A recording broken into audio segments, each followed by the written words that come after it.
Comigo tá tudo bem, professor. Viram que eu lancei as notas de vocês já? Eu não vi. Eu acabei de ver. Alguns devem ter levado sustos, alguns não, mas precisamos conversar, principalmente com alguns alunos, para resolver o caso. Então, vamos compartilhar a tela com vocês. Colocar no fechamento de notas aqui.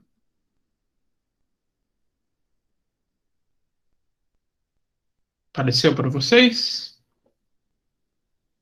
Sim. Então, aqui estão as notas e faltas.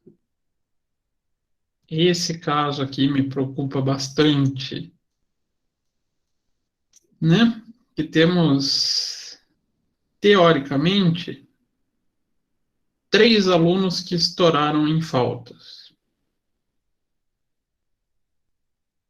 Tu já está na sala, que é o Henrique, né, Henrique?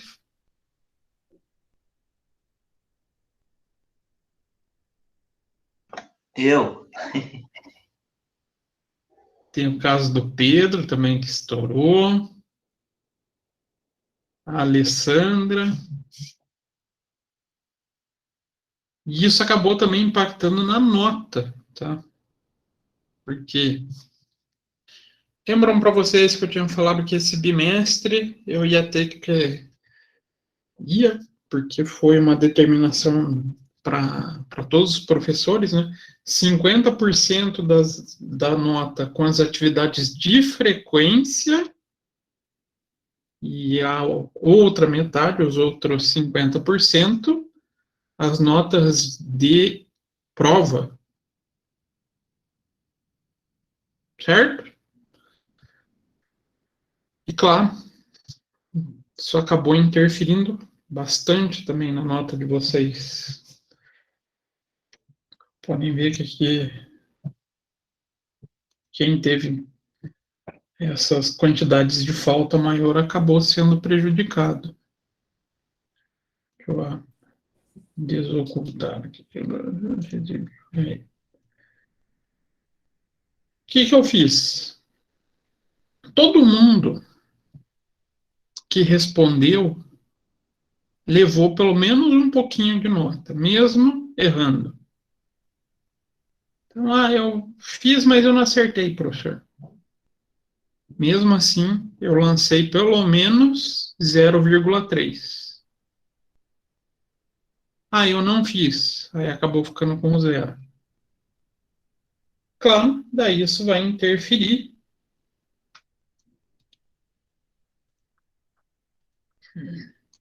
nessa média de atividades de frequência, né? Que eu nada mais fiz do que a média das atividades vezes 50%. Então, isso se tornou um problema. E a outra metade da nota, né,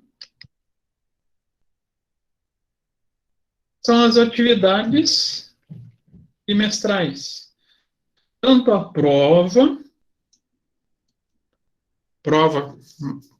achei assim, até que tinha muita coisa parecida, dá até medo disso, mas as notas foram totalmente satisfatórias. Se todo mundo fez realmente sozinho, estou bem feliz. Porque poucos foram, assim, os problemas. E o que eu identifiquei de problema recorrente foi no processo da ficha do estoque. A gente já chega nesse ponto. E todos aqueles trabalhinhos que vocês tinham que entregar toda santa semana, né? Por isso, às vezes, é bom fazer trabalho, mas é cansativo também, né? Vai exigir mais de vocês. né? E teve bastante gente aqui que não entregava os trabalhos. Claro que daí afetou esse processo também, né, de avaliação.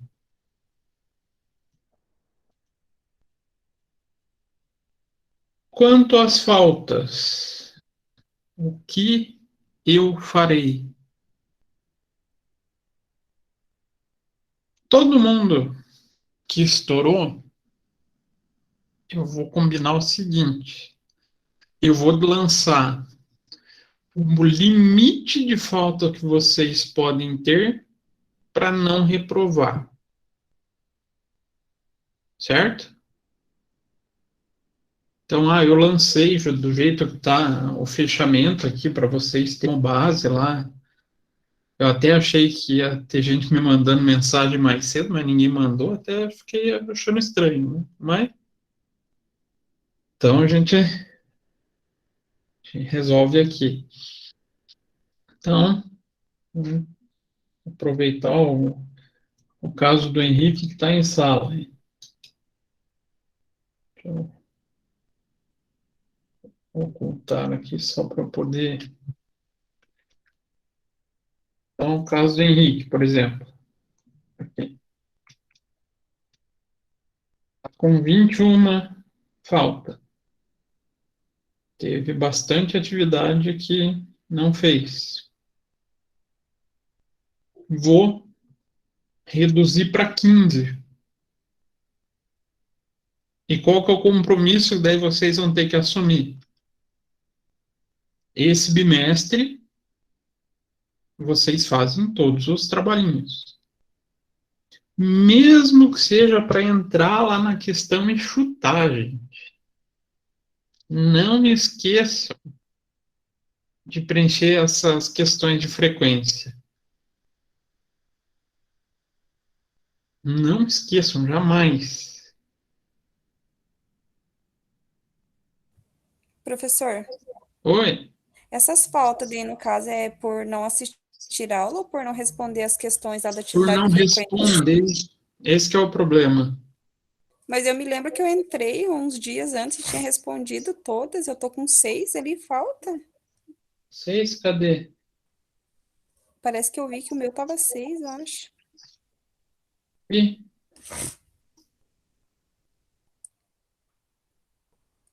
tem atividade de frequência da quarta semana, que está em branco, e a da oitava semana. Ah, são duas então só. São duas. 2 dias, né? É. Que equivale a 3 aulas. Então, é importante que vocês entrem lá e sempre respondam. Não? Eu tô com preguiça, só quero cumprir tabela. Vai lá e chuta. Só para não ter a falta, tá? Professor, mas eu estava lá presente. Eu até entendo isso, gente. Mas eu não posso fugir da forma que a reitoria criou de controlar, né? E lembrando que fica aberto. Igual a da semana passada, vocês podem responder até hoje, meia-noite. Só que a semana passada era a prova, né? Então não tem. Mas igual, da semana que vem vocês vão poder responder até quinta-feira que vem, meia-noite. Então, esqueci, fiquei a semana toda sem responder. Quando chegou na quinta-feira, entra lá e responde, para não perder. Tranquilo?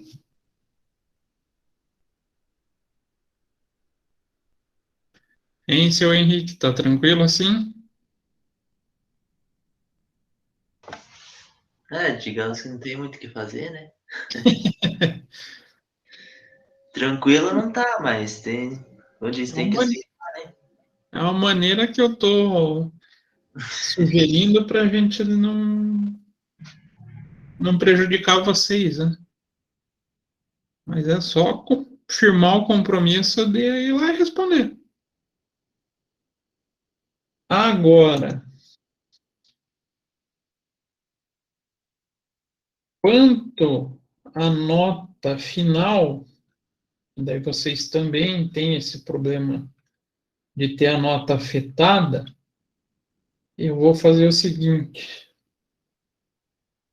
vou pegar todo mundo que está com média abaixo de 4, todo mundo.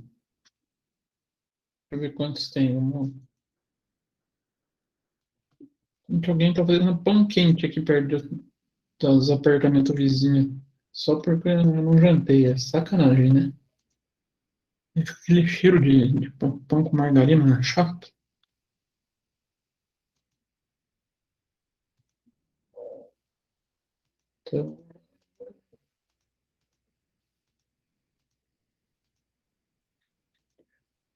Então, temos aqui senhora Alessandra, senhor Gabriel, senhor Henrique, senhor Lucas, o Nicolas e o Pedro. Vou deixar vocês escolherem, olha como você bacana, escolherem duas atividades que a gente teve durante esse bimestre, né? Esse primeiro bimestre, para vocês fazerem e me entregarem até o dia 28, que é uma sexta-feira. Porque daí eu posso corrigir até dia 31 e lançar a nota no sistema ainda, que vai estar aberto. Depois do dia 31 eu não consigo mais corrigir.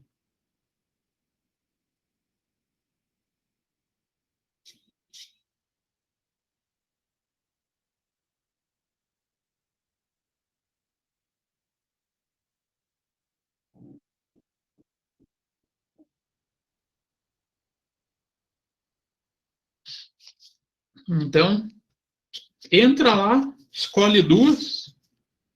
Claro que se eu tivesse no lugar de vocês, eu ia procurar as duas menores atividades para fazer e entregar. Aí eu vou arredondar para 4 para vocês. Por que isso? Por que 4?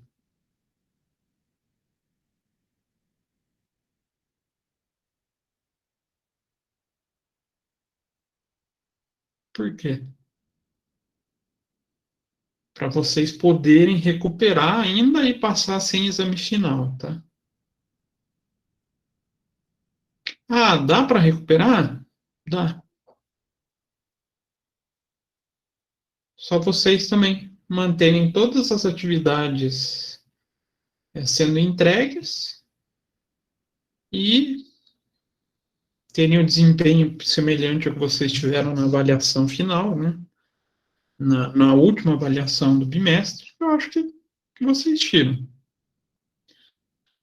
Podem ver que todo mundo que entregou as atividades não ficaram com nota ruim, né? A gente tem até, ó, tem um 10. Eu lembro de um 10.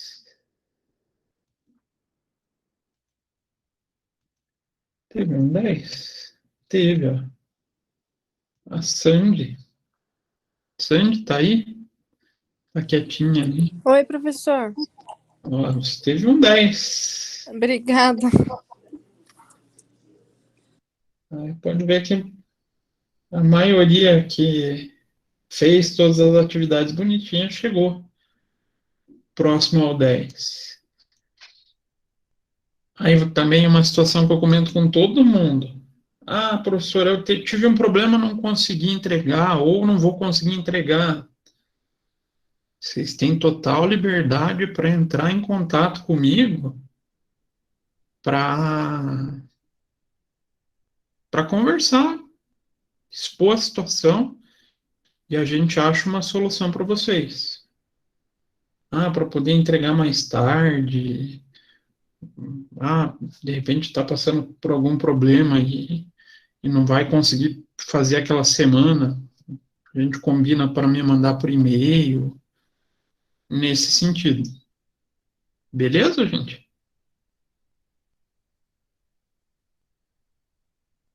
falem comigo, pelo amor de Deus.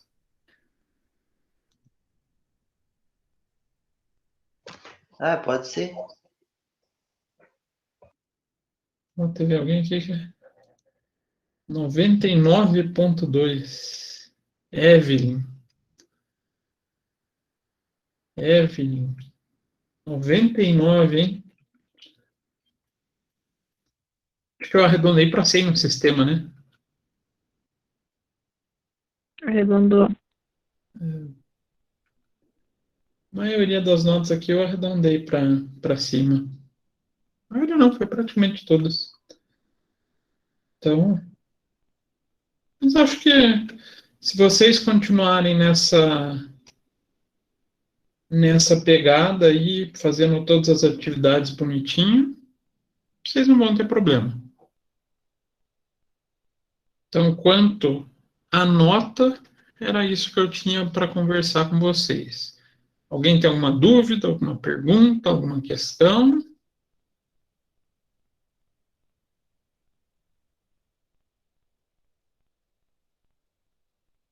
Sim, não, talvez, é possível. Tá tranquilo, professor.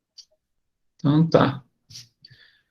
Acho que todo mundo ainda tem a oportunidade de passar sem maiores problemas.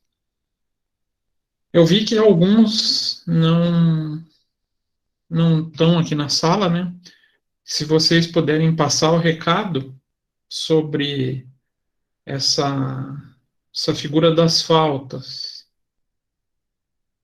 e sobre a possibilidade de melhorar a nota para quem ficou abaixo de 40, eu fico agradecido, tá? Agora, a prova, o que eu senti? Aqui está o gabarito da prova, né? Vocês, a grande maioria chegou a um valor um pouquinho diferente aqui, teve situações do arredondamento, e eu não tenho o hábito de arredondar nada. Então,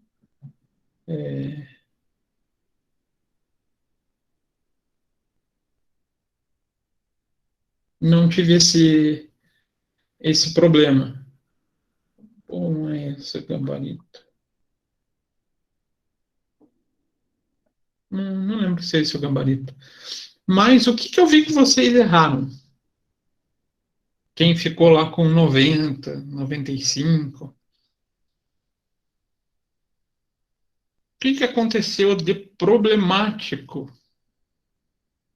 que atrapalhou vocês para chegar no 10 na avaliação? Esse cara. O que eu percebi que a maioria fez, ou desses que não chegaram ao 10, fizeram de errado? Eu vi que a maioria fez o cálculo aqui para chegar no valor do CPC 16 bonitinho. Tudo certinho. Contabilizou o valor certinho. Porém, contabilizou a entrada aqui, né, no razonete de estoque certinho. Mas na ficha de estoque, o que fizeram? Vieram aqui e lançaram o valor da compra. E afeta daí no resultado? Afeta. Por quê? Muda o valor do saldo médio. Aqui é 2.500. Não é esse meu gabarito. Então, aí afetava esses dois lançamentos também da saída de estoque e do CMV. E daí fazia também a diferença, tanto no balanço quanto na demonstração de resultado. Mas tudo gerou por aqui, por esse errinho. Então, o pessoal aqui, deixa eu ver se eu fechei, ficou com 90, a maioria aqui é esse caso.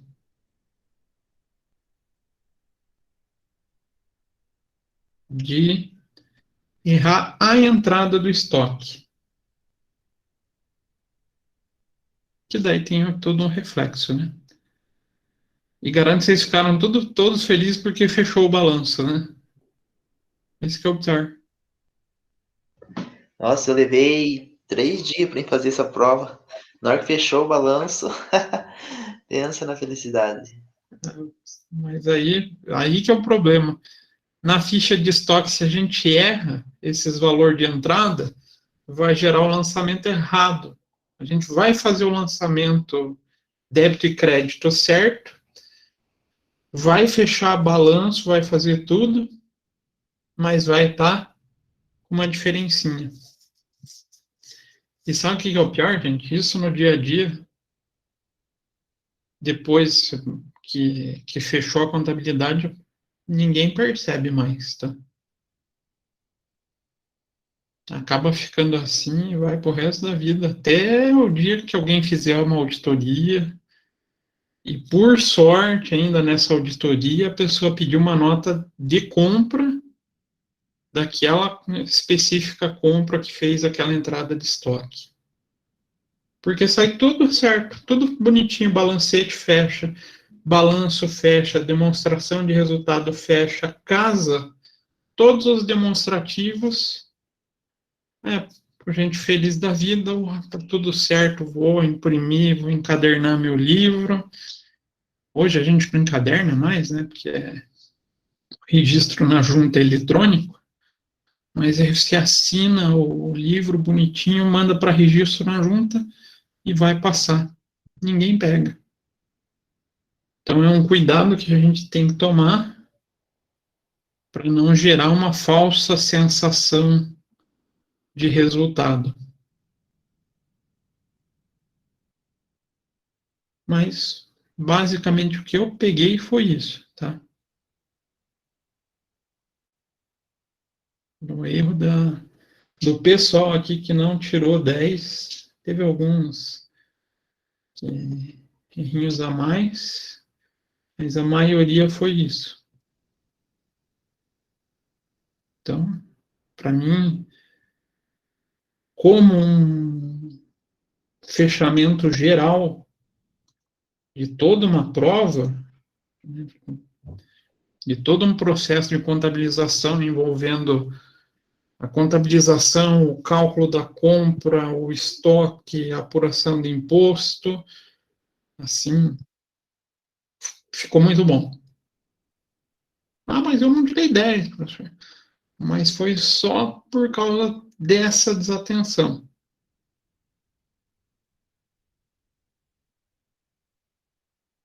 Em vista do que eu via vocês reclamarem quando vocês estavam nas primeiras aulas, que tinham muita dificuldade, eu achei assim que, para a turma toda ir tão bem, eu achei que foi uma boa evolução. Fiquei bem satisfeito. Tranquilo? Vocês querem que eu coloque no AVA o gabarito da prova para vocês? Sim, professor. Tá, pode deixar que eu coloco lá. Aí vocês, quem for comparar depois, dá uma olhadinha nesse cara aqui que ficou com esse problema.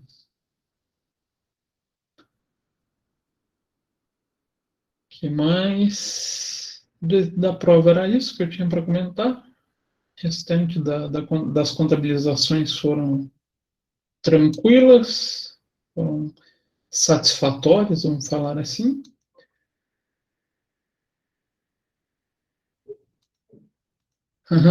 Esse assunto. Teve gente que não me passou as equipes. Tem alguns alunos aqui que eu preciso que me passem as equipes para o projeto integrador. Ô, professor, o Oi, Alisson ali é da nossa equipe ali, o Alisson. o Alisson? Então, comi bola. Ah, é verdade. Pode ver que só está com 2 aqui. Resolvido. Se vocês já tiverem as equipes formadas e quiserem me falar, vocês podem falar agora que eu já preencho aqui. Vou classificar aqui. O grupo.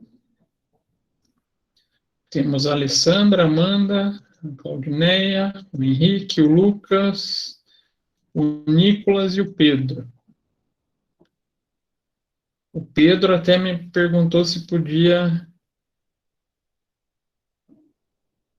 se podia ser 4. Já está respondido ali os 4. Amanda, peraí. Amanda, Eia, Henrique e o Pedro.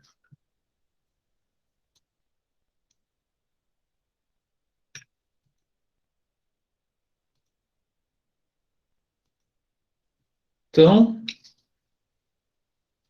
por força maior, acabou ficando uma equipe aqui: Alessandra, Lucas e Nicolas. Tranquilo?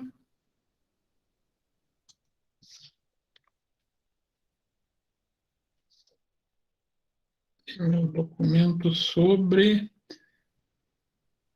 o tema. Peraí, projeto. Ah, que bom, não está aqui.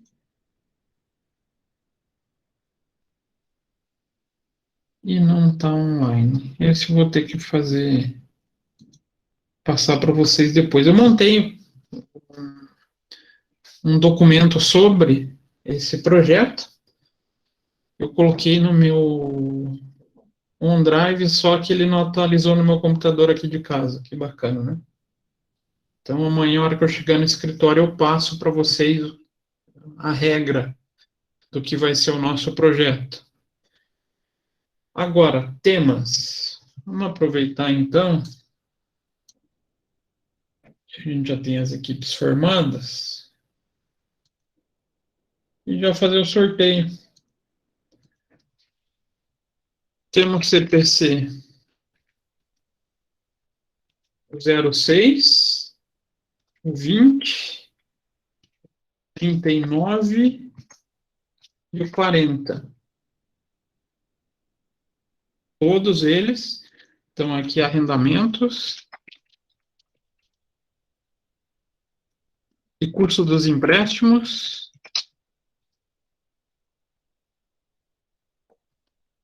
instrumentos financeiros,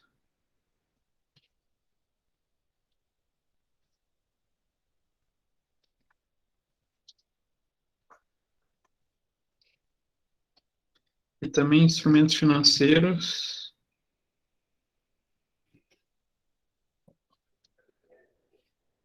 mensuração e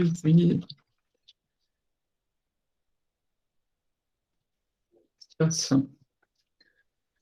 Para sortear, vamos colocar esse como 1, 2, 3 e 4. Tem um sorteado.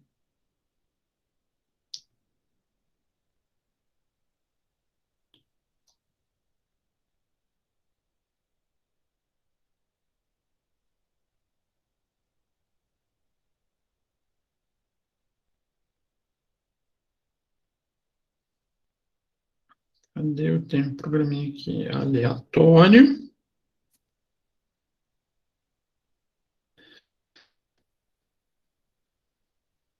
Número de 1 até 4.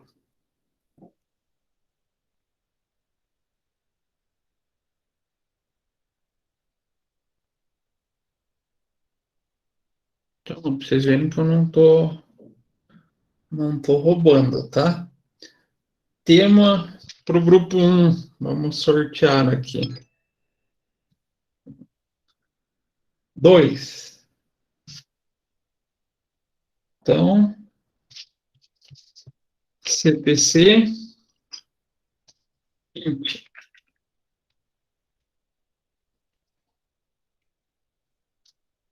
Grupo 2.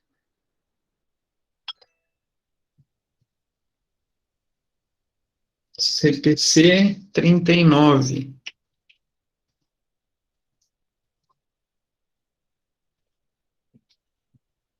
Eu, se estivesse no lugar de vocês, eu estaria rezando pelo 6, que é um dos mais legais, tá? Então, equipe 3. Ih, caiu de volta 3, hein? Vocês podem ver que mudou a cor. Tava verde, ficou para roxa. Então, CPC 39 também.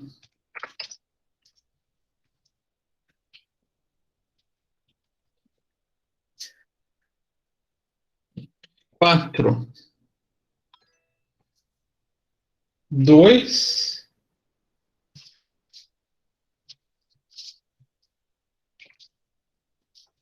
CPC 20. Não, mas ninguém vê. E a equipe 5. Nossa, sai 2 e 3, você troca aqui, saiu 3 de volta. CPC 39.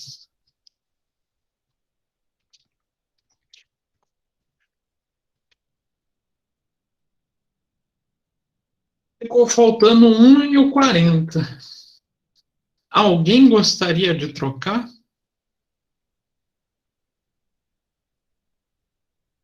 Se quiser trocar o nosso, professor. Nossa, qual que é o nosso? Qual que é a equipe de vocês aqui? Equipe 3. 3? Qual que vocês querem? Os arrendamentos, já que você falou que é legal. CPC 06. É, que eu gosto.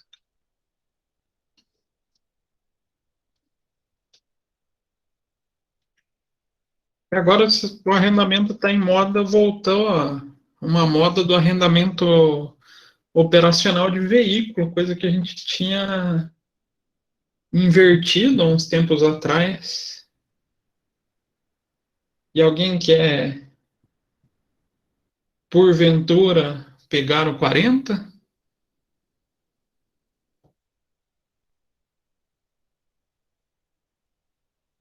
Não?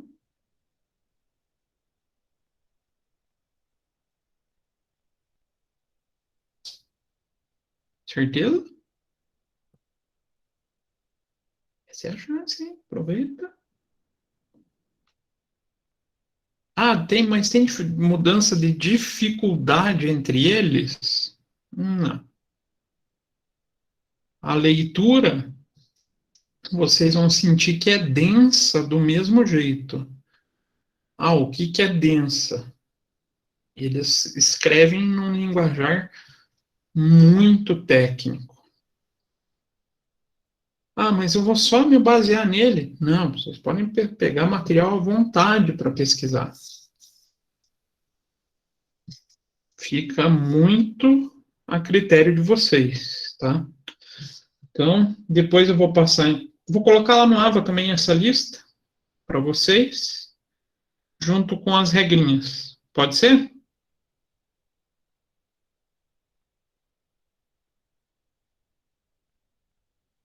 Pode, né? Sim, professor. Pode sim, professor. Então, tá. Então, deixa eu salvar aqui. Está salvo. Vou até abrir aqui uma.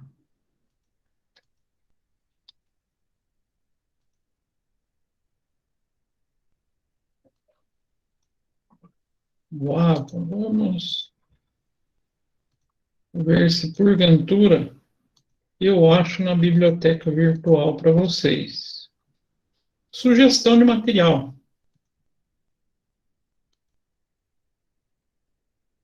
Que seria muito fácil pegar e mostrar impresso aqui, mas daí não ajuda muito vocês, né? Daí vai que eu mostro e não tem lá.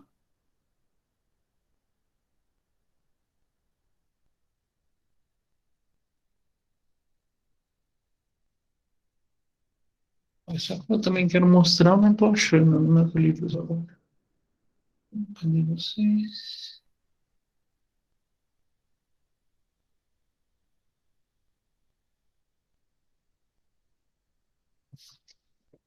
Aqui.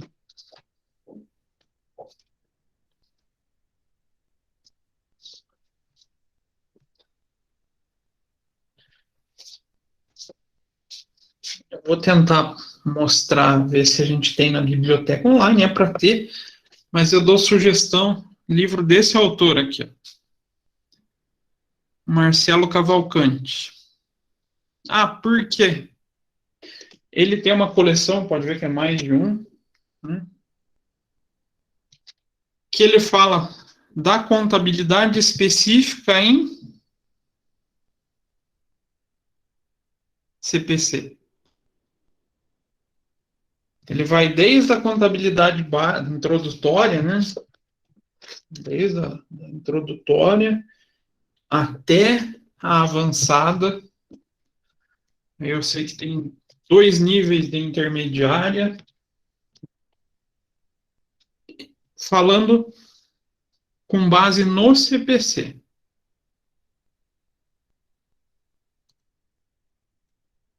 Então, vamos procurar pelo nome. Marcelo Cavalcante.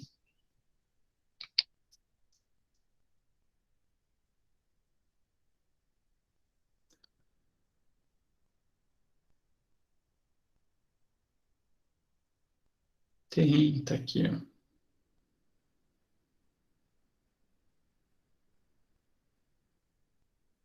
Então, tem todos eles, desde a introdutória que eu falei, né? A avançada, intermediária, baseado no CPC. Vocês podem ver que ele gosta bastante de falar sobre CPC e FRS, né? Então, fica essa sugestão de material de auxílio para que vocês consigam destrinchar melhor o que o CPC traz. Anotaram o nome? Viram que está disponível lá na biblioteca virtual.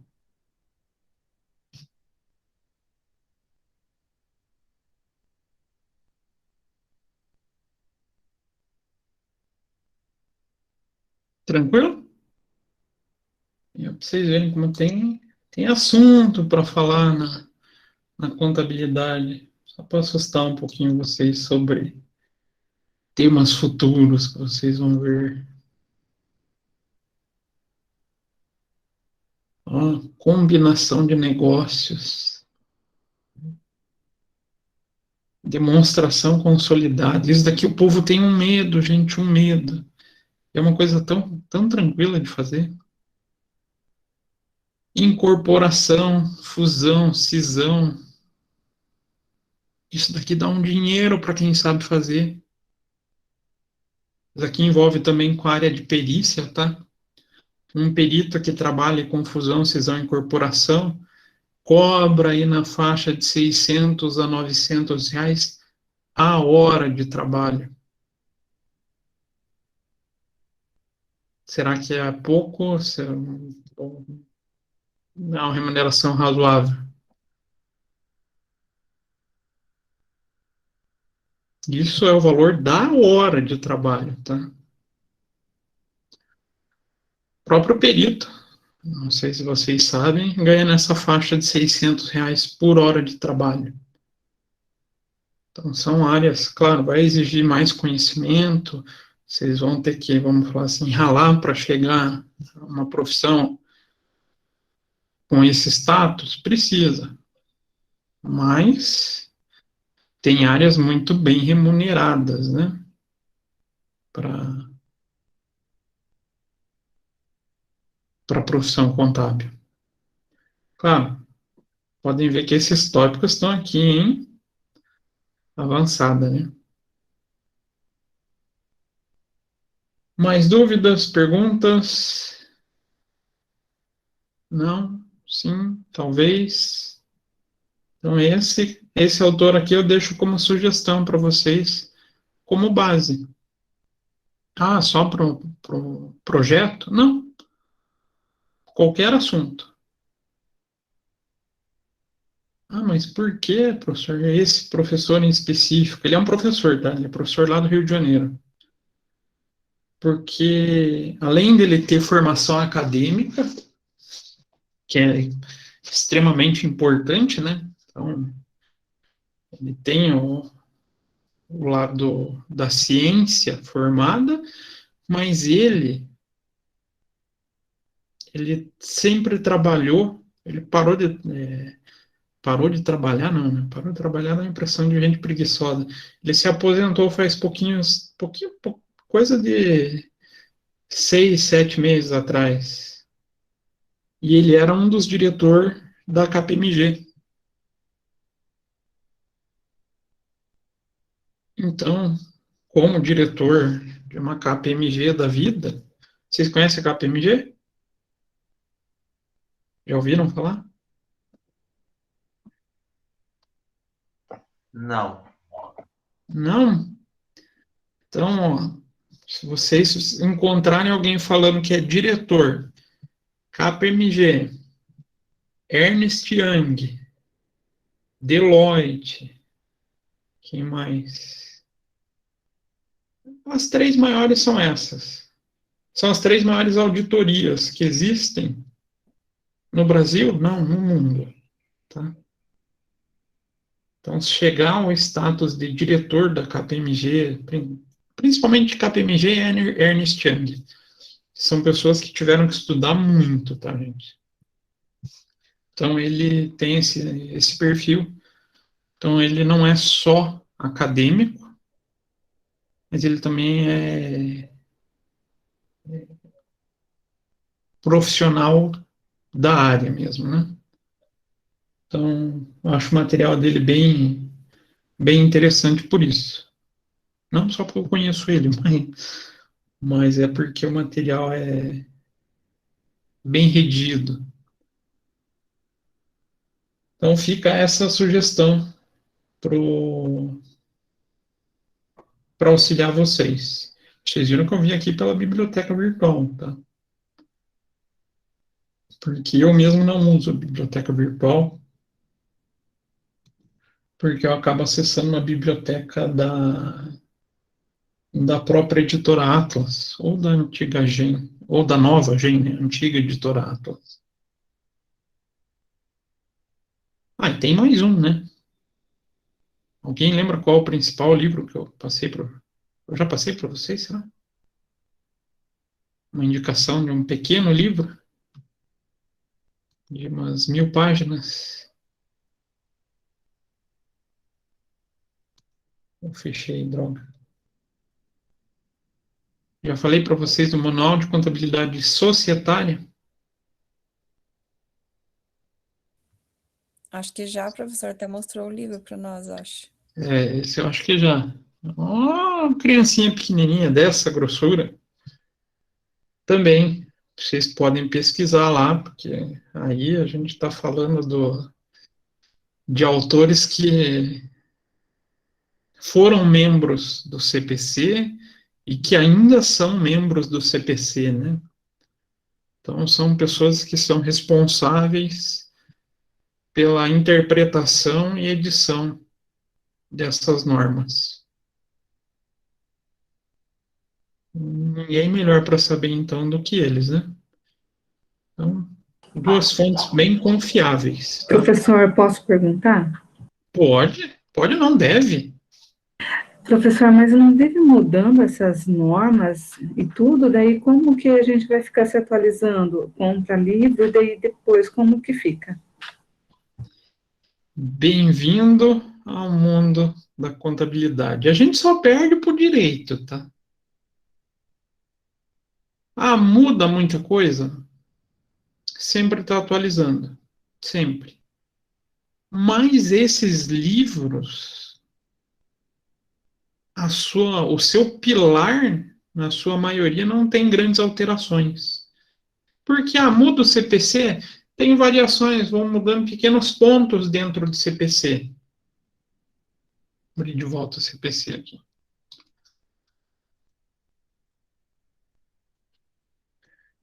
Essa pergunta é realmente importante, Silvana. A gente sofre com isso. Um pouquinho. CPC.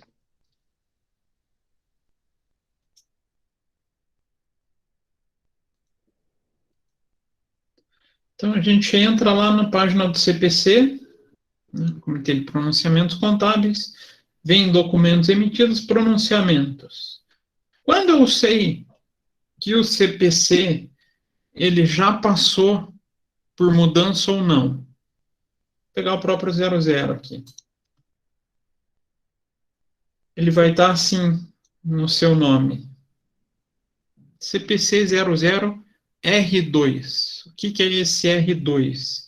Ele já sofreu 2 revisões. Só que são revisões que alteram ele, mas que não são alterações substanciais. São pequenos detalhes que vão mudando. A ponto que não faça o CPC perder efeito. Então, a grande parte do pronunciamento vai continuar a mesma coisa. Então, os livros acabam não perdendo o efeito. Ah, mas tem alteração que muda de maneira substancial? Tem. Aí, o que vocês vão encontrar pela frente? Não vai ter o R. Um deles, na verdade, se desmembrou em 2, é o que a gente estava falando, né? Ah, eu até inverti. Quem pegou o 39 é o apresentação, né? Não. Apresentação, mensuração,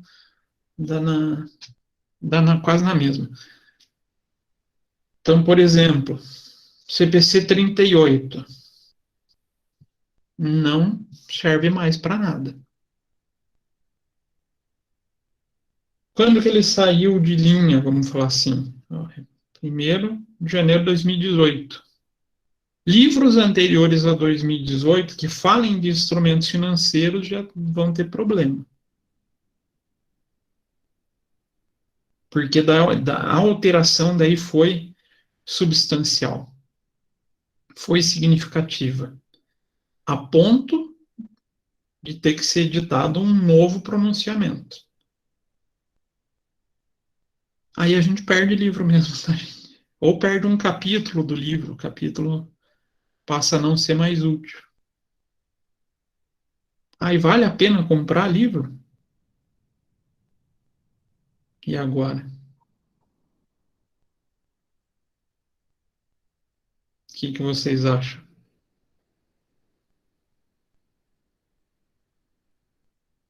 Eu acho que mesmo assim vale a pena, professor, porque a teoria ainda não muda, né? Não. A gente só vai ter que sempre estar acompanhando essas mudanças para saber o que no livro perdeu o efeito. E até a gente consegue, daí tem um histórico. Mas os livros a gente nunca perde. A não ser que seja igual os livros de direito, quando saiu o novo... o próprio... Esse CPC é outro, tá, gente? Quando teve a alteração do CPC, do Código de Processo Civil, que daí alterou toda a norma. Aí o ideal é a gente ter um outro livro novo falando do novo CPC. Mas isso é muito mais para quem trabalha na área do direito e na área tributária. A tributária tem esse problema. Mas em contabilidade não é difícil. Tem muita coisa aqui que se a gente for abrindo, não vou... pegar o ativo imobilizado. Eu vou lá no pronunciamento. Ele já passou por bastante revisão, né? Revisão 14. Mas como eu sei se ele é uma norma nova ou não? Apesar de eu sou contra essa nomenclatura da disciplina Contabilidade Internacional, vocês vão ter essa disciplina. E dentro da contabilidade internacional, a gente tem as normas internacionais, e as normas internacionais têm suas nomenclaturas. Por exemplo, o IAS, ou alguns vão chamar de IFRS. E como eu sei se é mais velho ou não. IAS é um pronunciamento mais antigo do que os IFRS. Então, a gente consegue, pela nomenclatura do documento, saber se ele é um documento mais antigo ou não. Ah, e todo o CPC traz isso aqui, professor? Todos, todos. Inclusive o que vocês vão trabalhar, né? Então, por exemplo, vamos pegar o 06 lá. O 06 andou tendo umas mudancinhas pequenas. Ó, já é do IFRS 16, ela é mais nova. Pode ver que daí já tem aqui ó, o antigo, que foi revogado, que era lá do IAS 17 e mudou para o IFRS 16. Então, revisão do CPC 14 alterou o título, porque, na verdade, ele vem amarrando com o IFRS 16. E o texto daí, vocês vão ver que não é um texto tão gostoso de ser lido, não é uma leitura assim fluida. Vocês vão ver que ela é meio particionada. Vai dar um pouquinho de trabalho para vocês digerirem tudo isso. Então, por isso que é bom os livros para acompanhar. Mas toda a nossa contabilidade, tá, gente? Hoje a gente pode falar que ela é internacional por isso. Toda ela está embasada em FRS ou IAS.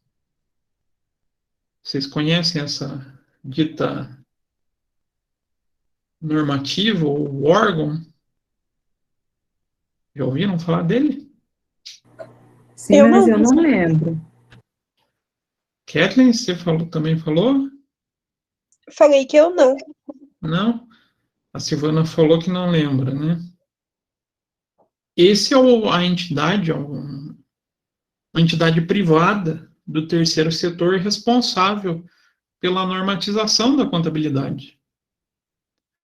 Então, assim como a gente tem o CPC, com vários membros participando, a gente tem uma entidade acima, que daí é o IFRS, que vai ter vários membros participando, aí o membro brasileiro é o CPC, é a entidade CPC. Deixa eu ver aqui, eu não sei se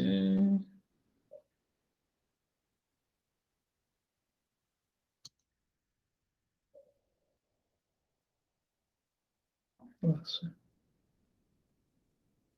Se não me falha a memória, é o Rogério Mota que está como representante lá no CPC hoje. Vocês veem que tem bastante gente, bastante comissão, gente de vários lugares. Né? Ibracon, Abrasca, PIMEC, CFC, FIPECAF, B3. Ué, o que é B3? Ninguém sabe o que é B3? Bolsa de Valores, né?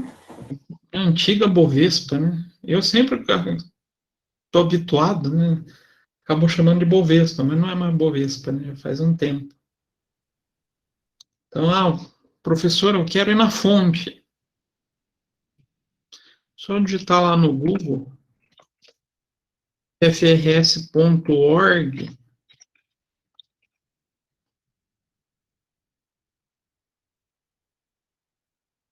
vocês já caem direto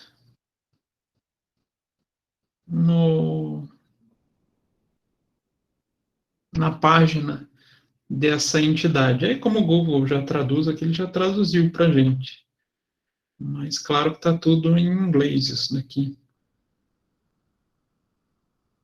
Eu quero ver os documentos. Vem aqui, normas emitidas, tem os padrões.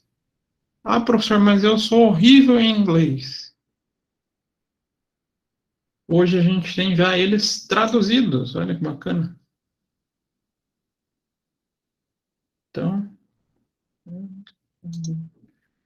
conteúdo traduzido, vocês podem escolher se querem os padrões, se querem pequenas e médias empresas, aqueles os CPCs e CPCs, orientações e interpretações, eles colocam aqui como documentos consultivos. Aí vocês podem escolher que linguagem que vocês querem. Ah, tem português, professor? Tem. Cadê?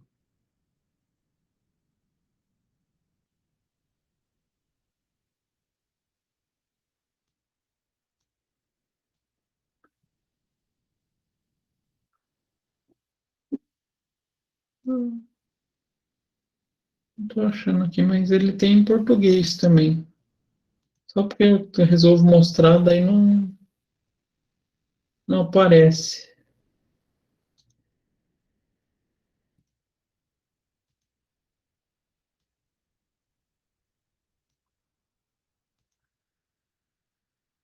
Mas ele tem que procurar direitinho aqui, mas ele tem também em português, tá? Mas esse é o site que dá origem a tudo que a gente faz na contabilidade hoje. Esse site da origem é estranho, né?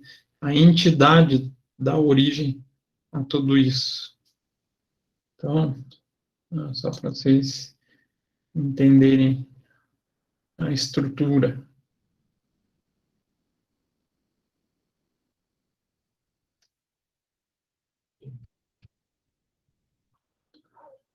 Eles andaram mudando a estrutura do site, mas eles têm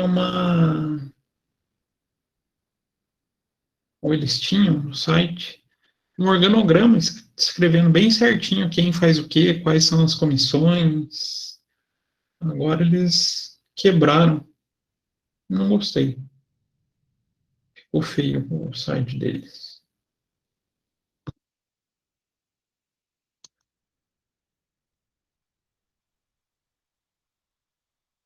Ai, será que é novo? O que vocês acham? Será que é recente o IFRS? Ou essa entidade?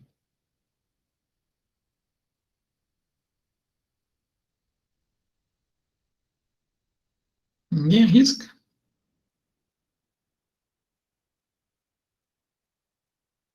Começou lá no final da década de 60. Então, é antiga. Mas quando que ganhou força tudo isso?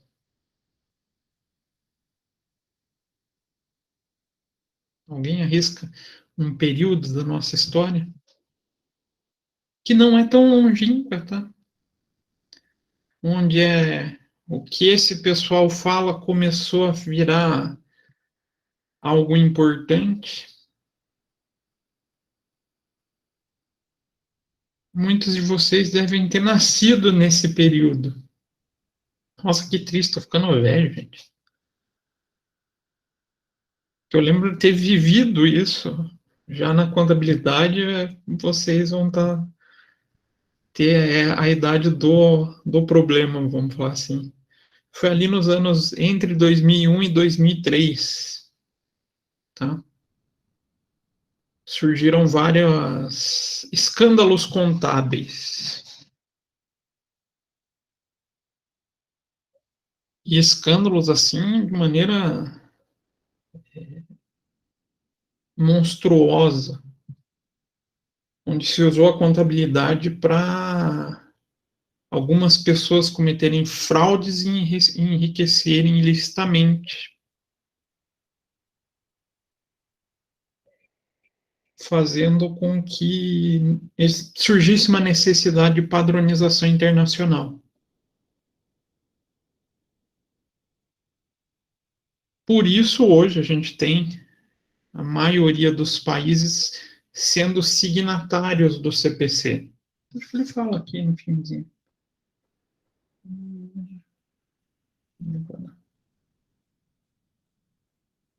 Aqui, ó, as normas São exigidas em mais de 140 jurisdições. Mais 140 países. Virou internacional esse negócio?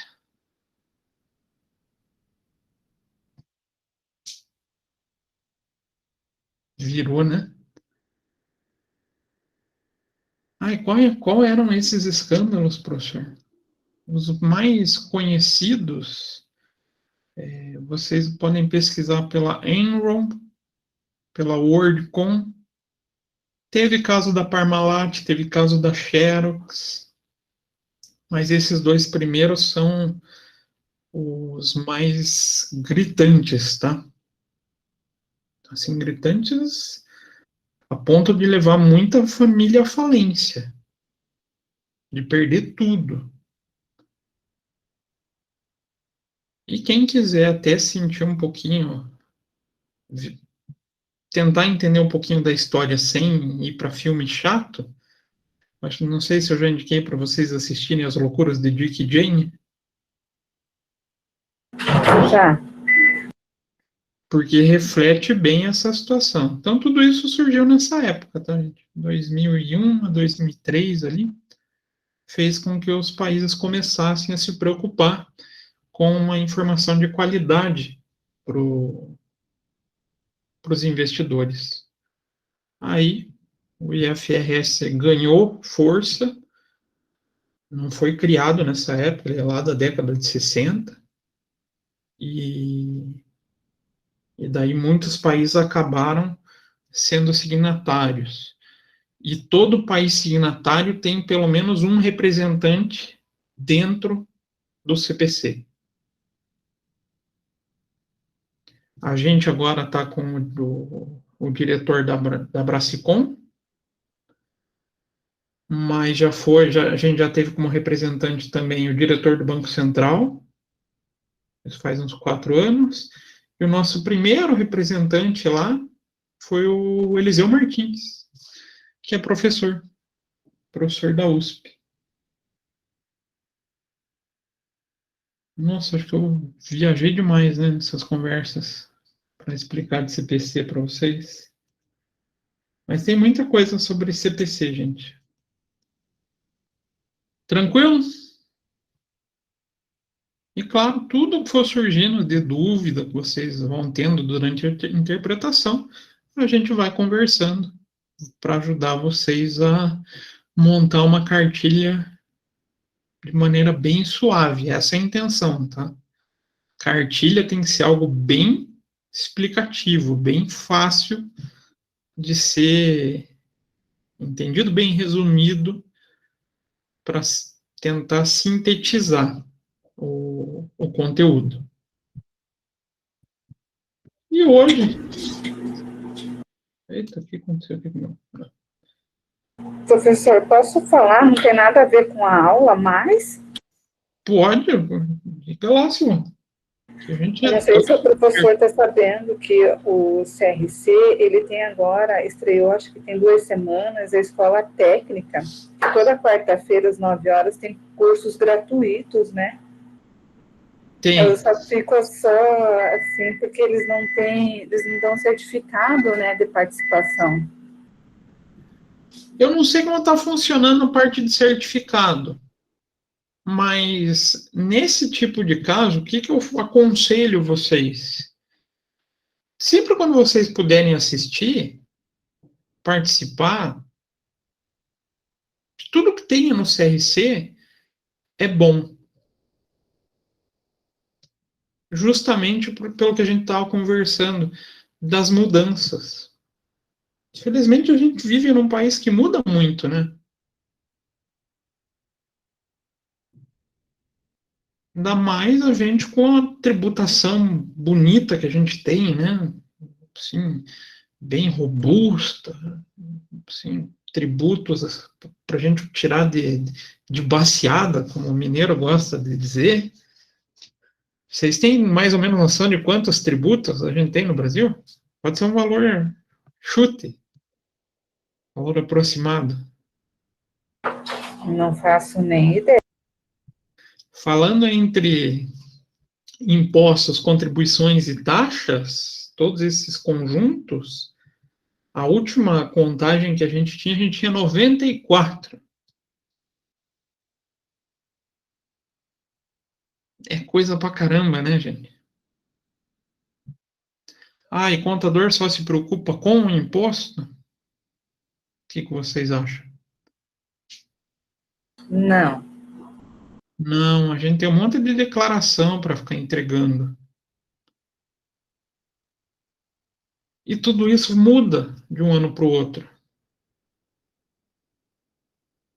Então, esse acompanhamento que o CRC faz, na verdade, é uma forma dele devolver o valor que a gente paga de anuidade, né? Vocês ainda vão, não sei se pode falar esse prazer ou esse desprazer, porque é salgado, tá, gente? Dá uma certa dor no bolso. Mas é uma forma dele devolver parte dessa anuidade para os contadores como serviço. Isso é um dever até do CRC. Então, é uma maneira de vocês conseguirem estar se atualizando. Principalmente nessa área tributária, tá, gente? A área tributária é uma coisa de doido. Concordam comigo? Discordam? Concordo com o professor. Apesar que nessa quarta-feira foi falado de substituição tributária e, para mim, a maioria foi grego. É porque precisa ter toda uma base de CMS para poder falar da substituição tributária. Esse que é o grande problema também. Eu até vou sugerir para a professora Débora, na verdade já estou pensando nisso antes do final do bimestre passado, começar a oferecer para vocês cursos de introdução a determinados tributos. Acho que seria interessante, né?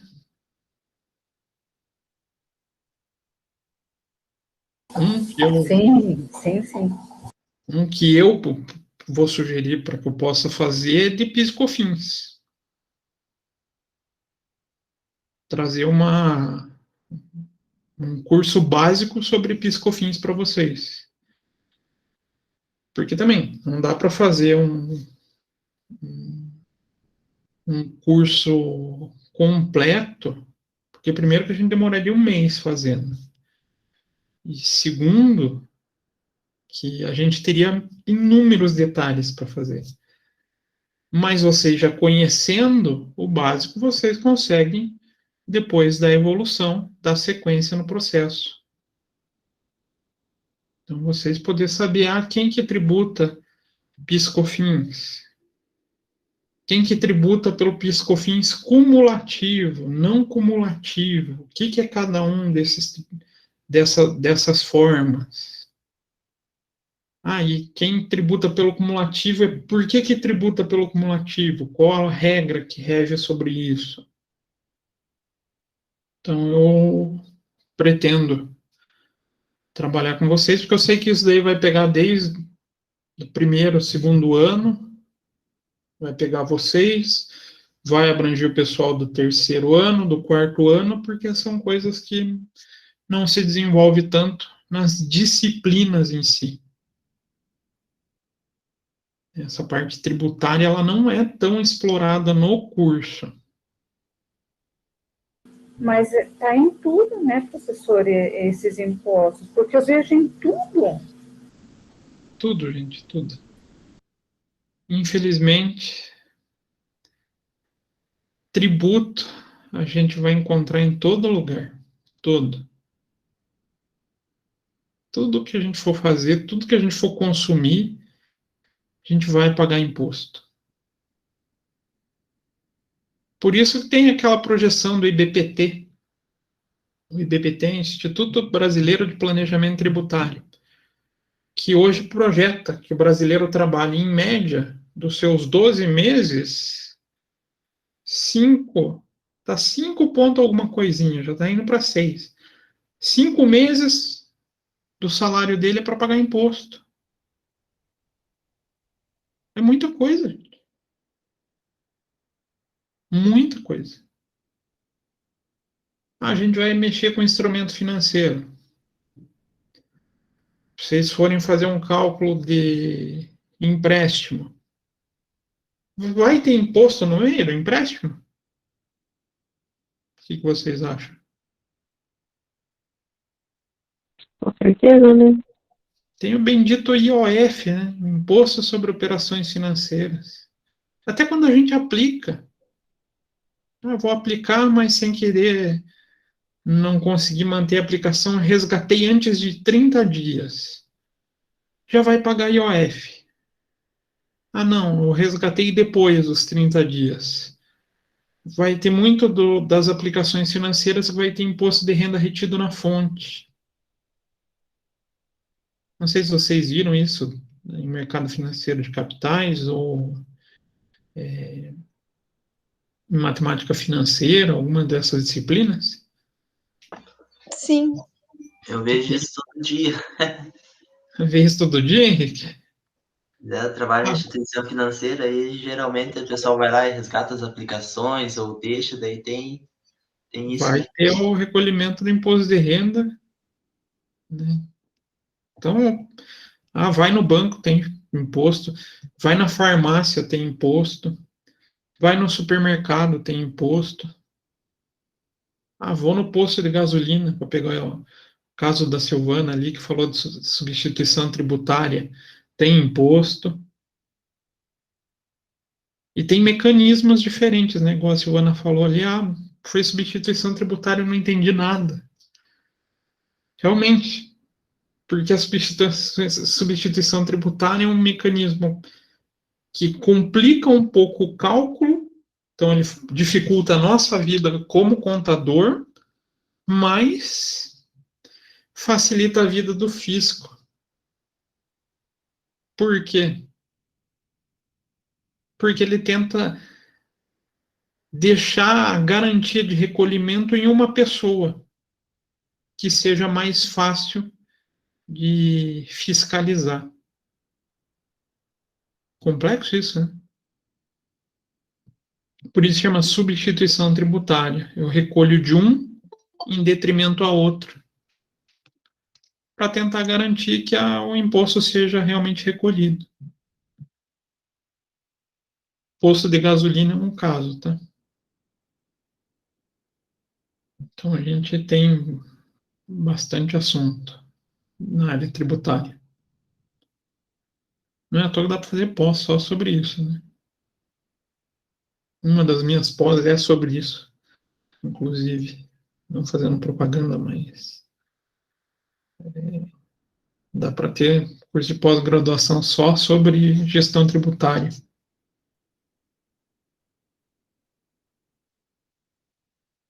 Acho que a gente nem vai conseguir começar muito a falar de instrumentos financeiros. Aqui eu repeti um pouquinho, coloquei junto o que a gente começou na aula passada, né, falando da contabilização. A gente vai fazer esse exemplo de aplicação com prazo fixo. Também vamos fazer exemplo de prazo... prazo não, rendimento variável. Mas tem diferença? Rendimento pré-definido, prazo fixo e rendimento variável? Alguém consegue me ajudar nesses casos? Como é que eu defino se uma aplicação é de rendimento fixo ou rendimento variável?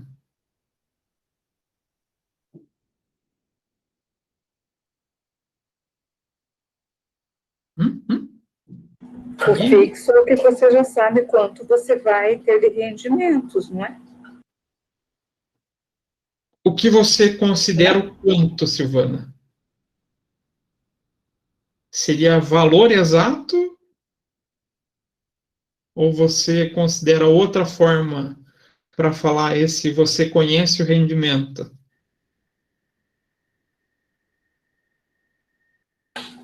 E agora o professor me pegou, não sei. Mas é uma confusão que acontece muito.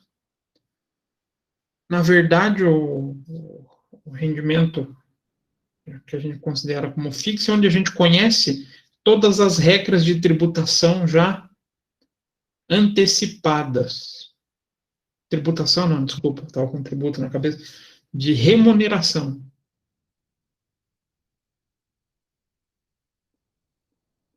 E os variáveis são aqueles que a gente não conhece a forma de remuneração. A exemplo, a gente, dentro do rendimento fixo, a gente pode definir com taxa fixa e taxa variável. Então, exemplo do rendimento fixo, onde a gente vai ter taxa fixa e taxa variável. Quem gosta aí do tesouro? Tesouro direto. Era um investimento que estava na moda esses tempos atrás, né? Vou investir no tesouro. Um que a gente pode falar que é fixo, mas que não tem a taxa definida. Tesouro Selic. A gente consegue saber a regra de remuneração? A regra. Consegue, né? A gente vai ganhar o quê? O rendimento com base na Selic. Bacana. Ele é considerado um título de renda fixa. Com taxa variável. E tem aquele rendimento taxa fixa, onde a gente conhece, inclusive, a remuneração.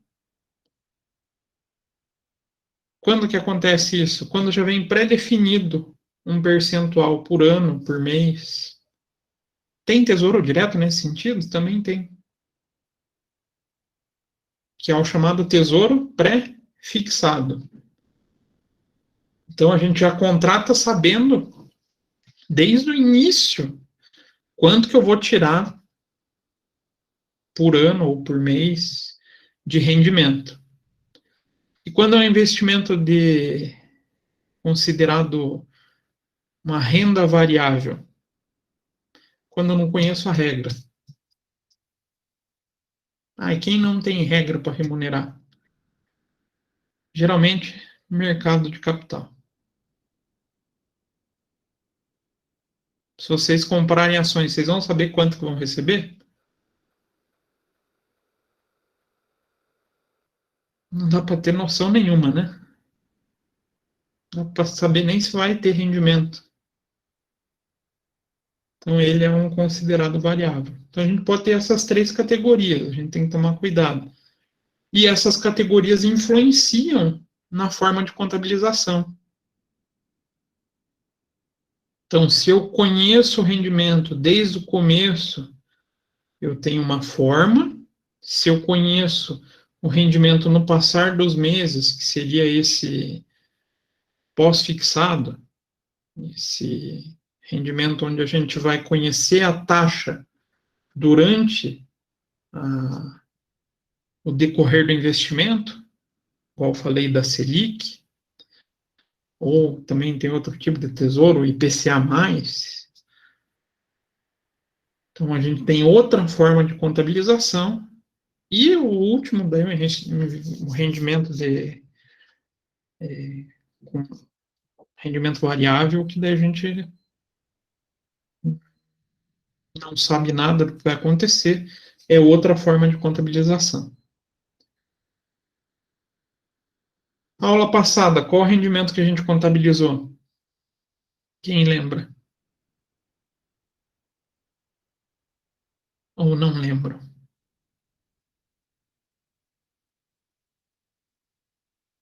Foi de renda fixa, que foi o CDB, né? O CDB? Mas o CDB, a gente conhece a remuneração ou conhece a regra de remuneração? Aí vai variar muito, né?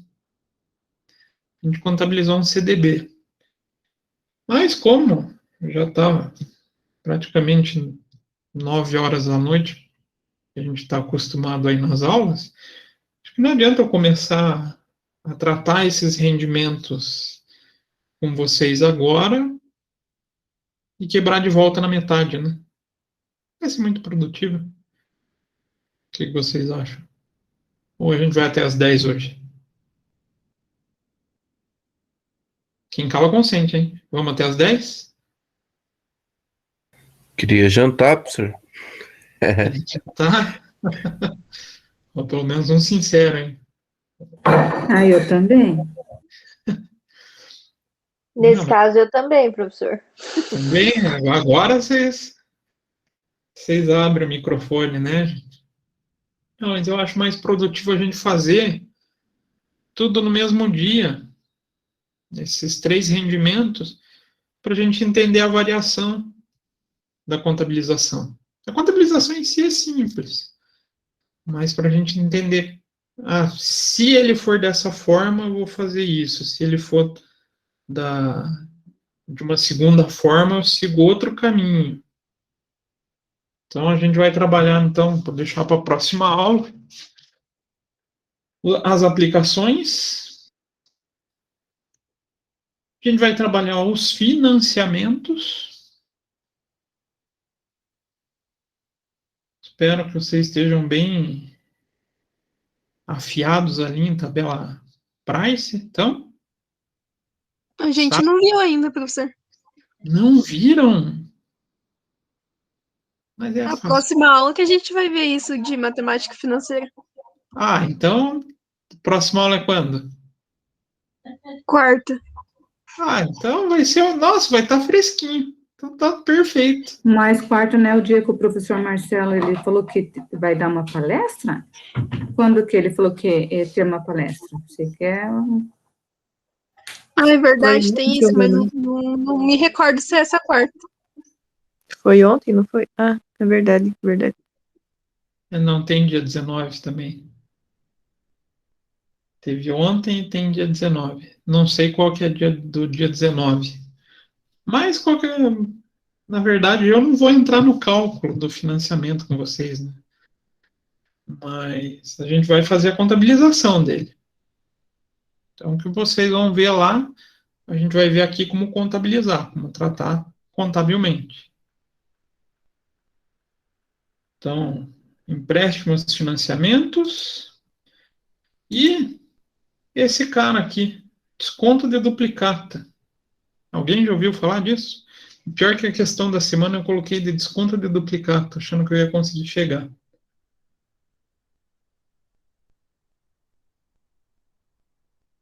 Quem sabe o que é essa operação?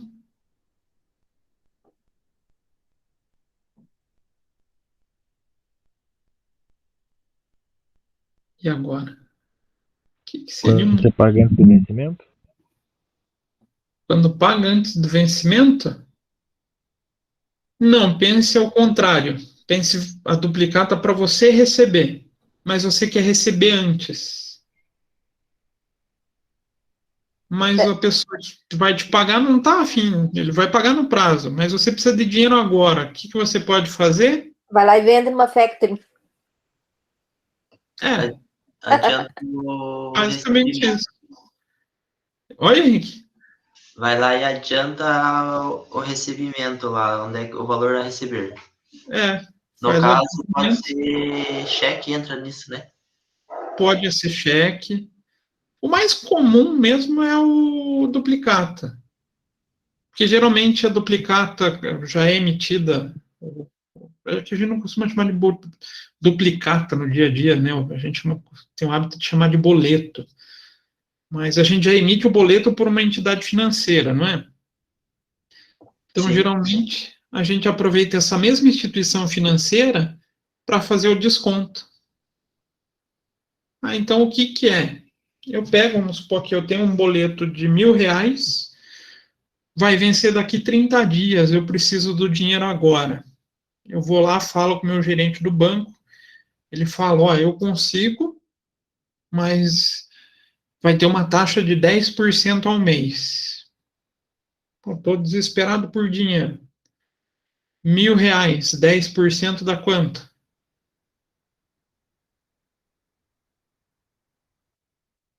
Bem a grosso modo. Dá 100, não dá?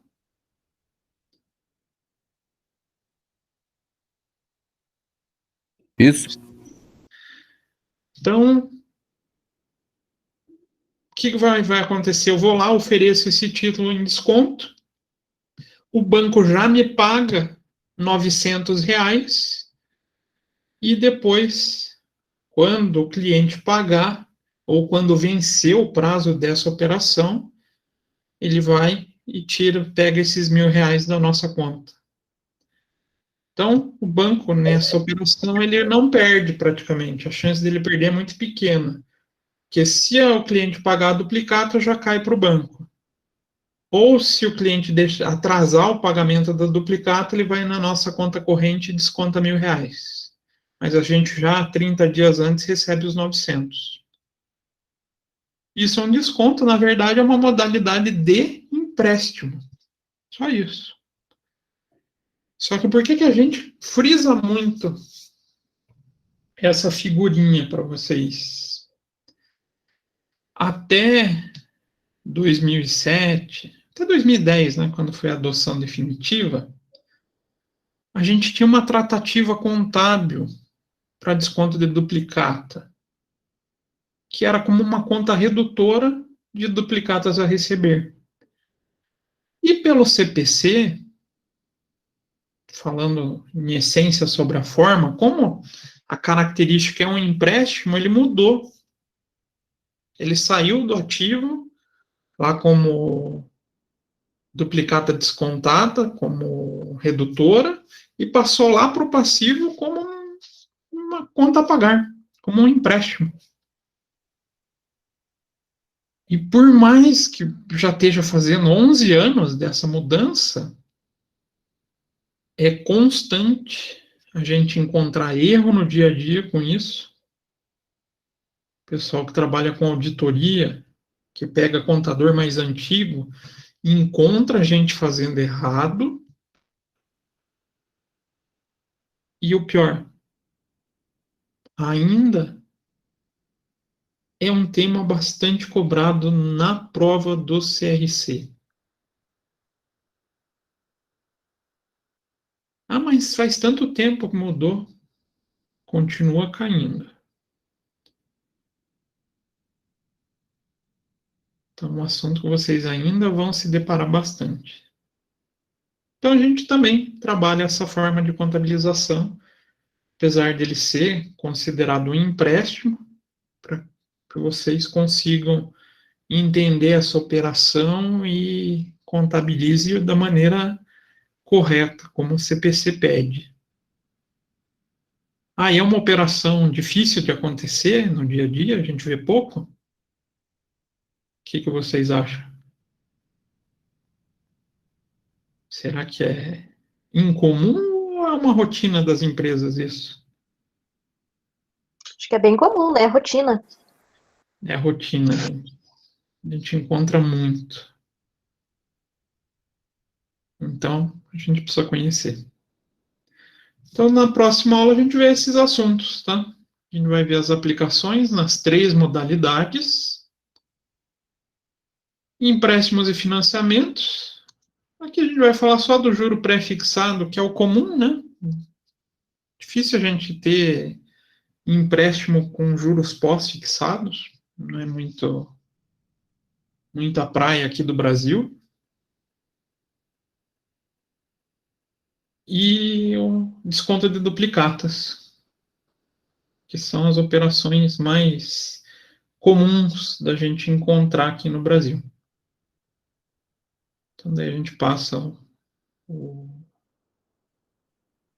o exemplo e a gente faz a contabilização junto. Então, vocês vão ter mais uma semana de folga, porque não deu tempo da gente passar novas contabilizações para vocês se divertirem.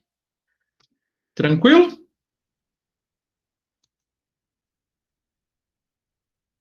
Podemos, então, fechar assim, com esses temas para a próxima aula. E depois a gente vai partir para imobilizado, tá? Nossa, imobilizado é uma delícia de fazer, gente.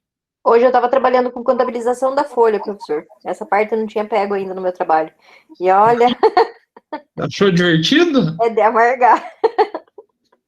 Eu vou fazer isso terça-feira com os alunos de laboratório. Nossa, é bem tenso, né? É. Por que que é tenso? Tem muito evento, né?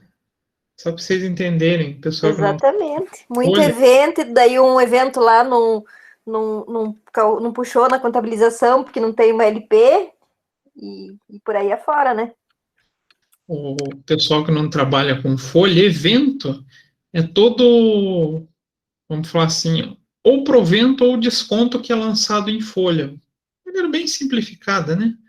Então, teve o salário a receber do funcionário, teve o desconto do INSS, desconto de vale transporte. Cada linhazinha que sai no Lerite, fora algumas que são da empresa, geram uma contabilização. E isso, para fazer tudo num pacote só, é bem delicado. É bem trabalhoso. Daí se coloca nesse pacote tem 600 funcionários, 700 funcionários, 3 filiais, num Se você sistema. organiza bonitinho o sistema, Aham. vai com uma beleza. Mas o nosso sistema está bem parametrizado, mas sempre aparece, né? Esse mês teve 2 verbas diferentes lá que foi suficiente para já não Para gerar não confusão. bater. Uhum. Que tenha um eventinho diferente, um eventinho novo, já Sim. desanda tudo. E eu tô pegando essa parte fechamento de folha eu já fazia, mas a parte de contabilização é novo para mim, tô pegando agora. E aí eu achei Só bem pra- puxado. Para o pessoal não ficar totalmente perdido no que a gente está falando, Maria. Vou aproveitar. Chato é a provisão de férias, 13º, isso sim é chato. Ah, sim, eu também fiz isso hoje. Também achei bem puxado. Esse é o sistema que a gente trabalha nas aulas de laboratório, tá? Então, depende muito do sistema, a gente acaba parametrizando ou no módulo de pessoal ou no módulo contábil. Isso varia de sistema para sistema. Nesse Fortes, a gente faz aqui no contábil. Deixa eu pegar a minha empresa. Então, vem aqui, contabilização. Aqui ele chama de contabilização automática. Alguns vai estar integração contábil. Vou lá em pessoal.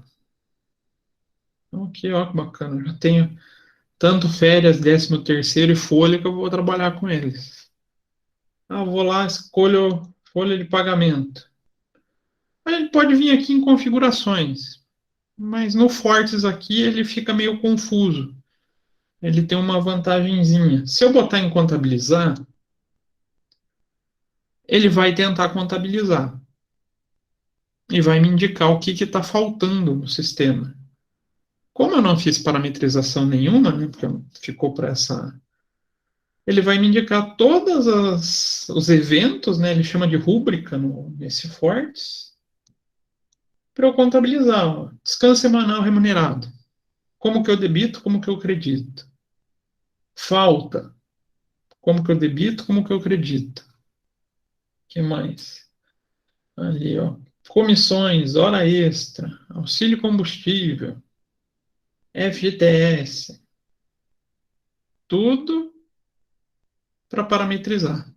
Para indicar para o sistema, ó, teve um adiantamento salarial, contabiliza desse jeito.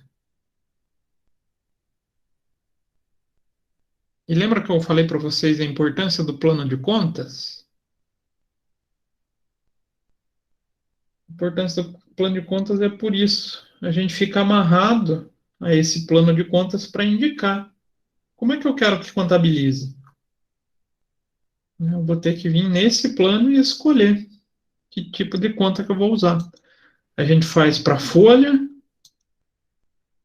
para férias, para provisão de férias, para provisão de 13º. Legal, né? Bastante coisinha para fazer. Por isso que dá esses erros. Maria, então, já está vivendo isso na pele. No laboratório já, professor. É. Não, mas com o pessoal do laboratório eu passo todos os módulos, tá? Então, a gente trabalha lançamento de nota, explico para eles para como dar uma entrada, como fazer uma saída, e também como a gente parametriza a integração daí, né? Como que ele vai entender a contabilização de uma nota de compra, de uma nota de venda.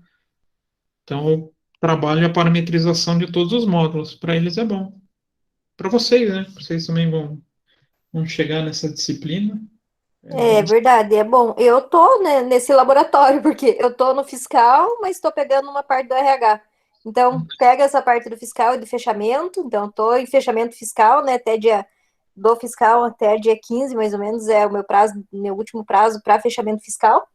E aí, dia 20, já entro com fechamento de folha, né, porque daí começa o fechamento de ponto e aí tudo mais. E aí segue, né? Termina um fechamento, começa o outro. É bem isso mesmo, gente. Vida de contador não é fácil. É bem aventura. O bom é que se a gente parametriza bonitinho, o sistema facilita bastante nossa vida, né? E graças a Deus, para dar entrada de nota, vocês não vão passar pelos problemas que a minha geração passou, né? Vamos falar assim, vai ter que ir lá pegar a nota, digitar tudo na mão. Hoje em dia a gente tem a possibilidade de importar arquivo. Eu quero saber todas as notas que meu cliente teve de entrada. Puxa, eu consigo pegar tudo na Receita Federal. Só tem o certificado digital e daí eu consigo importar tudo para o meu sistema. Que é uma vantagem, né? Na minha época, quem vê pensa na minha época, tem uns 90 anos de idade, né? Falando lá atrás, né? Quando eu comecei na contabilidade, ainda não tinha esses projetos, né? Ainda a nota era impressa, a gente tinha que dar entrada na mão, aí era trabalhoso. Hoje já está um pouquinho mais fácil. Ah, mas ainda tem muito disso, né, professor? Onde eu trabalho tem. Você baixa muitas pelo XML, mas muitas tem que ir lá incluir no sistema aí, não tem? Uhum. É. Isso a gente nunca vai fugir, né? É. Principalmente nota de serviço. Às vezes dá muito problema. Mas é bem menos do que era, né? Daí vai lá, dá entrada errada, daí morre para fazer o SPED fiscal. Mais isso, os SPED da vida. Então, gente, acho que é isso. A gente continua então na aula que vem falando das aplicações, empréstimos e financiamentos e a duplicata descontada, que é um empréstimo, né? E depois a gente vai para uma parte gostosa, que é a parte de imobilizado. Imobilizado eu acho muito legal. Beleza? Beleza, então, professor, combinado. Então tá. Eu vi. Nicolas entrou na sala, né? Nicolas, você está aí? Dê sinal de vida. Ah, tá. Eu quero falar com você, filho. Então, pessoal. Não, a gente já conversa. Então, vocês podem se sentir à vontade. Ah, para responder a questão. A questão de presença da semana, leiam o slide 13 e 14 que vocês conseguem já responder. Tá bom, então, professor, obrigado e uma boa noite. Até a próxima semana. Boa noite, até semana que vem. Aí semana que vem a gente volta. Boa noite, professor. Boa noite, Silvana. Boa noite, professor. Boa noite, professor. Boa noite, bom descanso para vocês. Aproveitem esse friozinho para ir debaixo das cobertas, né? Professor, tem uma pergunta rapidinho sobre imposto de renda. Imposto de renda? Imposto de renda é mais caro, tá? Não, na verdade, é bem rapidinho. O meu pai, ele declarou, né, imposto de renda, daí venceu no dia 30 a primeira parcela, né? Ou quando ele tinha emitido, só que foi prorrogado, né? Sim. Só que daí ele pagou no dia 1, ele esqueceu de pagar no dia 30, pagou no dia 1. Eu falei, não pague, espera para emitir uma nova, né? Uma nova guia. Daí ele, não, vou tentar pagar e Se não der, daí eu. Se não der, eu tiro uma nova. Daí eu falei, não, nem tente, né? Daí tá, daí foi. Foi teimoso e pagou. Daí eu fiz o acesso para ele no ECAC, né? Daí ele Aham. conta uns juros lá de R$ 4,09. Daí eu queria ver com você se você recomenda pagar uma guia de R$ 10 ou... Porque, na verdade, ele tá no prazo, né? Como ele foi prorrogado, ele não deveria gerar esses juros, né? Não poderia mesmo. Daí Esse problema como... ele pagou como uma guia em atraso. Isso. Olha, para falar a verdade, eu faria uma guia de R$ 10 e pagaria para eliminar a pendência. Se não pode bloquear o CPF dele. Mas daí, será que... Daí ele perde, né? Esse valor. Os 10 Porque... reais vai Isso, acabar. porque daí, no caso, ele colocou a primeira parcela para pagar... para ele pagar e as demais em débito automático, né? Então eu sugiro esperar o débito. Dele compensa? Pode ser que compense. Será que daí depois não vai gerar juros, professor? Se, tipo, aumentando, no caso, o valor? Não é para gerar. Não? Não. Então, é melhor esperar a primeira parcela, se ele não Espera a compensar, daí... primeira parcela e acompanha no Uhum. ECAC para ver se vai regularizar ou não. Se não regularizar, daí é bom pagar uma Aí, guia de R$ 10, né? e mesmo que gere o juro sobre esse valor, não vai chegar a R$ 10 a guia. R$ 10 vai Uhum. acabar cobrindo tudo. Melhor pagar R$ 10 do que ficar com o Porque CPF pendente, o né? problema é ficar com pendência e ter que ir pagar a mesma guia, sofrendo lá com Valor, né? às vezes CPF irregular, alguma coisa que de cadastro, né? Uhum. Ah, mas é só isso, professor. Mas espere o primeiro débito para ver se o sistema vai ajustar. Porque o sistema da Receita, muitas vezes, ele se ajusta sozinho. Uhum. É, como tá no prazo, né? Então não deveria. Para você ter ideia, o programa novo, com no vencimento até dia 1º, não tinha saído ainda. Não? Ele Não, tava gerando a guia até com a data do dia 30/4. Aham. Aí saiu uma nova versão com a atualização. Agora ele está gerando 31. Uhum. Ah, mas então tá bom. Obrigado, professor. De nada. Boa noite, professor. Boa noite.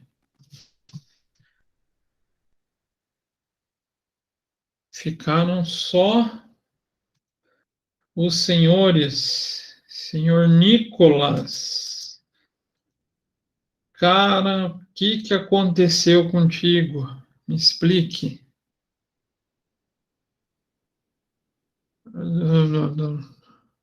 Desmuta aí. Aí, pronto, acho que dá para escutar, né? Então, até comentei com a Débora ontem, porque ela pediu para falar comigo. A gente fez até uma ligação pelo Meet, e eu expliquei para ela que esse começo aí, desde o começo do semestre, tá bem difícil para mim conseguir assistir às aulas. Aham. Eu estou trabalhando até tarde, todo dia, até umas 9h30, 10 horas, e fica difícil para eu chegar e assistir a aula. E eu até tirei aí uns fins de semana para eu colocar assistir as aulas que eu não tinha assistido, que são várias, porque, para ser sincero, não é só na matéria do professor, o professor já deve imaginar, porque tá muito corrido, professor. Minha mãe, ela ficou mal também, e ela fez o teste do Covid, deu positivo, ela ficou acamada em casa, ela não quis ir para o hospital. E então daí foi correria para lá e para cá, comprando remédio, comprando isso, comprando aquilo, e trabalhando até tarde. Meu pai também ficou em casa com ela. E aí agora meu patrão tá com Covid, a mulher dele tá internada. Então daí, professor, tá na correria. Aí eu até comentei com ela que eu até assisti algumas aulas dos professores, suas também, Só que eu não consegui, não tive tempo de colocar as tarefas em dia, porque são várias. Então, daí ela me cobrou por causa disso, né? A tarefa ali, a de presença, pelo menos eu deveria ter feito, só que no tempo eu realmente não tenho. Tá. O que eu vou fazer? Porque você é um dos casos que, teoricamente, estourou de falta, né? Não se preocupe que não foi só você. Aham. Ó, o Lucas está na sala, ele ficou assim, ó, por um triz, Lucas. Um triz. O Henrique também está com problema de falta. O Gabriel, acho que ele ficou com problema de nota, né, Gabriel? Acho que ele não está. O que eu estou combinando com a galera? Eu vou eliminar, vou compensar, vamos falar assim, as faltas até o limite. Então, vou deixar. São, acho que 15 faltas que vocês podem ter para não reprovar. Eu vou deixar no sistema essas 15. Mas aí vocês vão assumir o compromisso comigo de pelo menos entrar e chutar a questão. Só para ter pelo menos a presença. É o mínimo, né, professor? Entra e chuta, gente. Não, combinado, então. E daí para nota, que a sua nota ficou bem ruim. Eu combinei com todo mundo da turma que ficou abaixo de 40. Escolher 2 trabalhos das atividades avaliativas, não de frequência, tá? Escolhe 2 trabalhos. Minha sugestão, eu escolheria os 2 menores, né? E daí vocês me enviam até o dia 28. Para vocês ficarem pelo menos com os 40 pontos que deixa vocês na condição de ainda passar direto. Professor, eu não vi minha nota mostrar. Eu tava passando mal quando eu cheguei, daí eu não consegui assistir o começo da aula.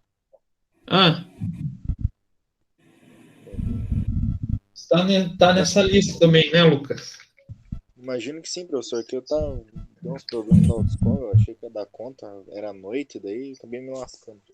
Você tá com 32. Tô com 32? Nossa, acho que é só É. né? Nossa. Então, vocês escolham 2 trabalhinhos. Claro, os das primeiras semanas vão ser mais tranquilos. Então, sejam espertos. Pega os mais fáceis, né? E me mandem até o dia 28, que daí eu posso atualizar a nota de vocês. Aí a gente vê como é que vocês vão desenvolvendo no segundo bimestre. E todos vocês têm notas. Você troca todas as notas por 40 daí. Tipo, Isso. provas, avaliações. Isso. Eu subo até o 40 pontos, né? Eu complemento para vocês até o 40. Entendi. Que daí vocês têm condições de passar direto. Ah, professor, mas eu tive problema, não consegui entregar o trabalho na semana tal. Gente, conversem comigo, vão me contando. Porque daí a gente vai dando um jeito. A gente, não consegui postar no Ava. A gente recebe por e-mail. A gente vai ajustando a situação. Beleza. Então daí não se preocupe. Que apesar de eu já ter lançado tudo do jeito que está na minha planilha e está lá como reprovado, eu vou corrigir, vou atualizar, aí os trabalhos eu fico aguardando para atualizar a nota. E daí a gente tenta manter um segundo bimestre mais tranquilo.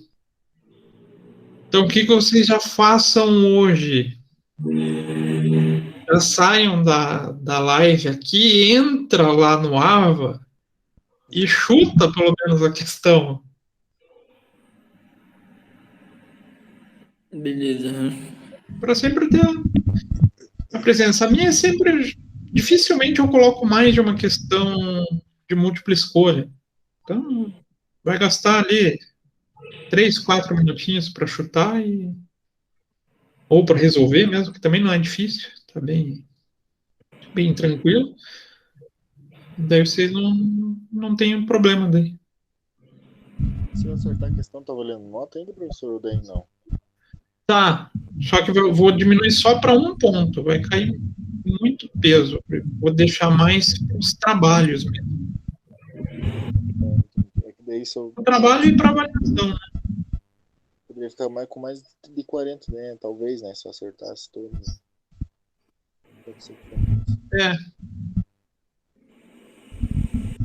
Mas. nem vou jantar mais. Mas é uma maneira. E esse semestre a gente vai ter. Não vai ser tantos trabalhos seguidos igual foi no começo. Porque a gente estava tendo um por semana, né? Porque a gente estava tendo muito débito e crédito, débito e crédito. Agora a gente vai começar a tratar assunto mais esporádico. Vai complementando o que vocês já têm de conhecimento. Então, teoricamente, vocês não vão ter tanto trabalho para fazer quanto foi no semestre passado. Beleza? Beleza. A gente consegue deixar em condições que vocês ainda passam direto. Eu não estou afim de ficar corrigindo no final, gente. Pelo amor de Deus, como diz no Tropa de Elite, me ajuda a te ajudar. Beleza. Mas, Tomara, que eu não aguento fazer final também. não, mas acho que a maioria já percebeu que eu sou bem acessível no WhatsApp. Surgiu qualquer imprevisto, gente, me chama lá. Já me fala que a gente acha a solução no dia. E vocês não ficam sofrendo. Mas não se preocupe, Nicolas. Não é, esse tipo de situação não está comum só com você, não. Tem vários casos. Infelizmente, esse negócio de Covid aí tá. Deixa eu parar de gravar aqui, que daí eu posso falar palavrão, né? Achei meu ponteiro do mouse. Mostrando